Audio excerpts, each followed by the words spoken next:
Hi YouTube, this is Joe Calton with Calton Cutlery. You can find us on the web, caltoncutlery.com. This is the continuation of the etching to find faults video. Haven't decided what I'm going to name it yet, but I got right at the end, I ran out of time. I was going to do a two-part video anyway, and it looked like I get it all done in one video, but that didn't work out so well. So I went back. At the last video, you couldn't really see where the tip had been overheated, or right up in here in the belly, and we couldn't see anything back here at all. So I went ahead and played around with the etching a little bit more to be able to bring it out. What I found was that I just didn't etch it for long enough. I usually etch for 7 to 10 minutes. I went ahead and etched it for a full 10 minutes, and it started showing up pretty good. Wiped the oxides off, put it back in for another 10 minutes, and it's coming out. I'm not too sure you're going to be able to see everything on the camera. You'll probably be able to catch bits and pieces of it here and there. When I look at it, you know, just here in front of me, it's pretty painfully obvious where the burnt portions are, but I don't know if the camera's going to be able to pick it up. And then also, I found something cool about the ferric, in that it actually ate part of the edge away where it was really thin with a 20-minute etch. So that's something to keep in mind also. So I found out that if I point the camera straight down, that gives about the best light on the blade. So we'll do that first.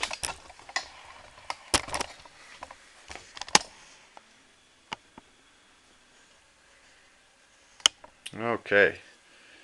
See, now you can see that hardening line real nice. And it's actually got, you've got a line there, and then you've got an area of different colored steel on either side of the line.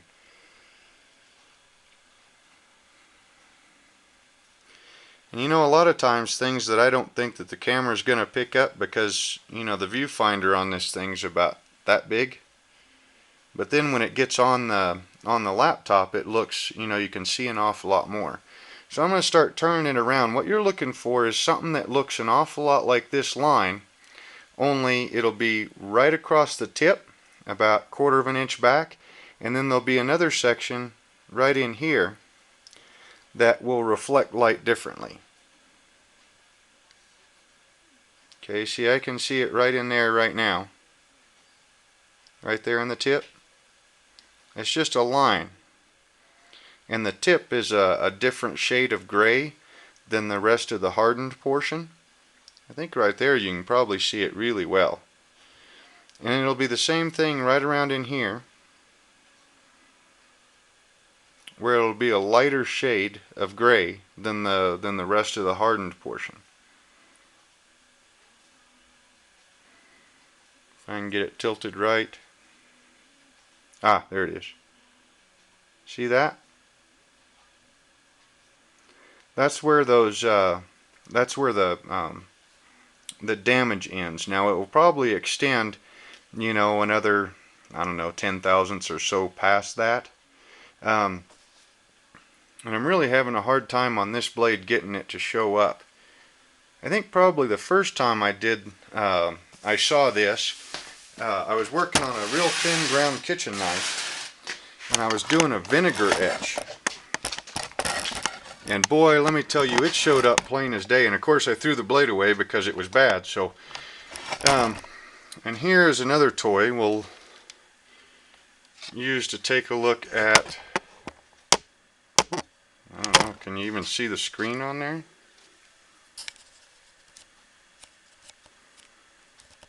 Oh, there we go. So this is a Viho Discovery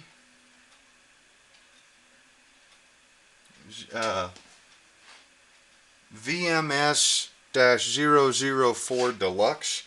It's just a little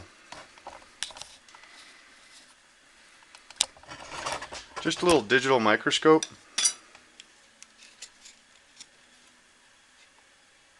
Now I mounted it inside this plexiglass setup, so it's got wing nuts right here so that you can raise and lower the table. And then this is your focus, and this is your light. So what we're going to do is we're going to put you right here. Hopefully see the screen. I'll show you the cool thing I saw about the etchant. Now granted, this was a very thin, it was ground very, very thin right at the heel, up next to the choil. You might be able to see some of this a little bit better on this screen. Maybe I've got too much light here.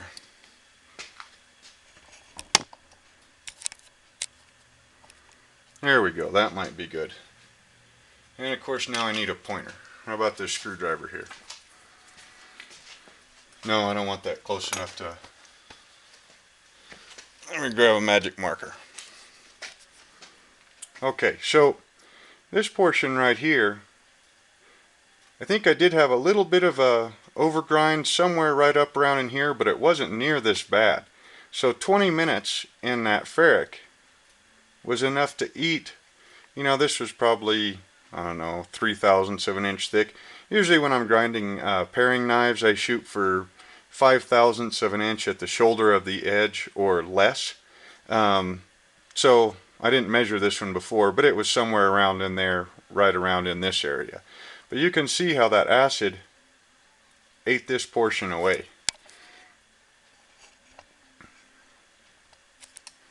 And you can see how it looks all raggedy where it ate it. I thought that was kind of cool. And then while we've got you out here, take a look at some of the things you can see.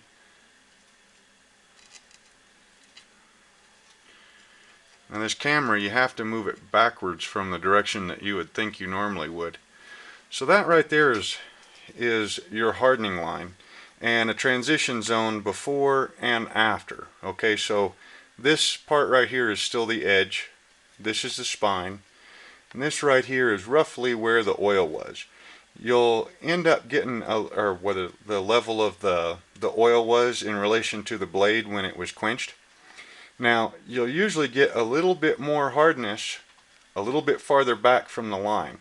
I'm not sure if that is, you know, the steel getting hardened up to here and then that just carrying up a little bit, or if that has to do with the oil, you know, because you got to remember this steel is, you know, 1500 degrees when you plunge it into the, or when you put it into the oil.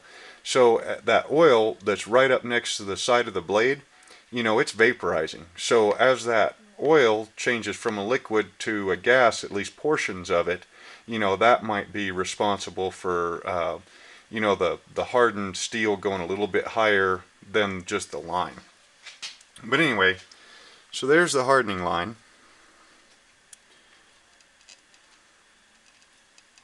Now a lot of the stuff in here that you'll see, little specks and everything, most of it's just dirt, because I didn't clean any of this off all that well. You know, it's not like this is a lab. This is just something to take a little bit closer look at things. But a lot of times if you see, I don't think I saw any pit, or they'll look like pimples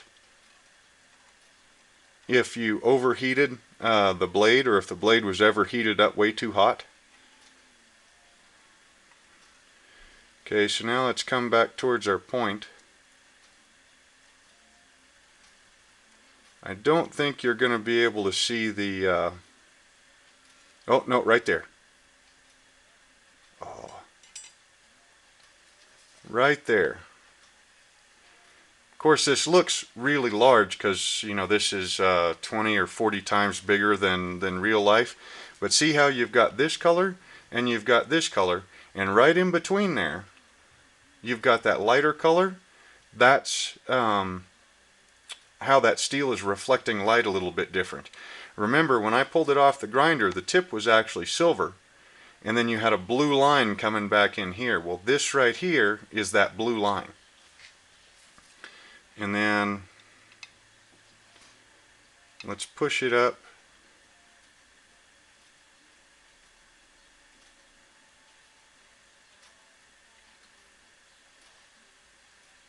Aha, right there. Now you can see it here too. Of course, just a second ago I was trying to get this to work and it wasn't. But you can see this shade of color right here. And then right in here it's a much lighter shade. And then you can also see right here where the edge was thinner, and like I said, 20 minutes in that ferric was a bit too much, and it ate part of that edge away. See it right in here, I think. Yeah, right in there is where I really bore down on the edge to make it turn colors, and that I actually thinned it out enough to where the acid started eating that portion off. You know, and that, like I said, vinegar I think is a much slower acting etchant, so it might be a little bit easier, and it's also a lot more common for folks to be able to look at this sort of stuff. Again, here's our hardening line and our transition zone on either side of it. A lot of this is just the final scratch pattern, because I sanded it down with a 400 or 600 grit paper. What I've found is that the ferric in that 1:4 mix is just about a 600 grit. The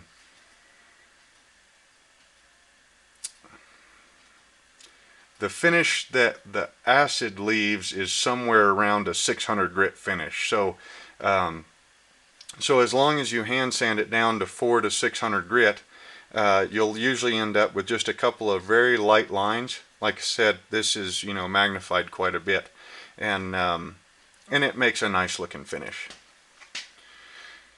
Oh, let's see what that crack looks like.